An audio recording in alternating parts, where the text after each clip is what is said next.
Camp Tombstone knows the price of war only too well. It's lost 3 of its number in recent weeks. Their local MP says we sent the soldiers to Afghanistan, so we need to understand the dangers they face. Mark Harper's been visiting the troops and shot this video. They've lost 7 of their personnel since they've been out there. So there are real risks. They're very professional.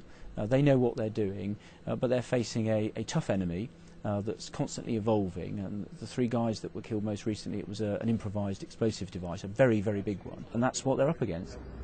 The 1st Battalion, the Rifles, who are normally based near Chepstow, were sent out to the notorious Helmand province towards the end of last year.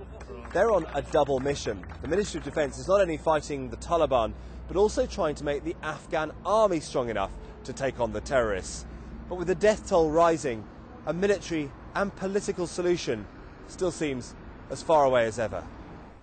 So Mark, just tell us about what you were doing here. Well, this particular shot is the Wimmick Land Rover, which is one of the vehicles they use for patrol. So although it's not as heavily armoured as some of the vehicles they have access to, it's very manoeuvrable. And they also took me out to show me some of the weaponry. So we had a look at the Afghan soldiers training to use some of the artillery guns and mortars.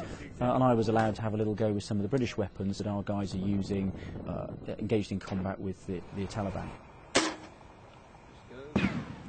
And there's been a resurgence of the Taliban in recent months. The local army has the will to fight, but not the wherewithal.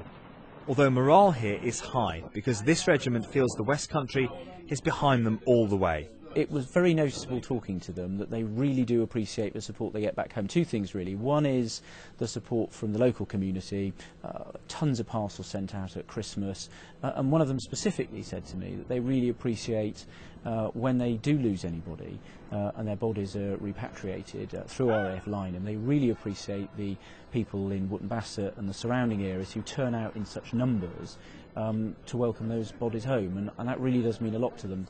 They may be out of sight in Afghanistan, but these soldiers are not out of mind. Simon Clemison in Westminster for the West Country Tonight.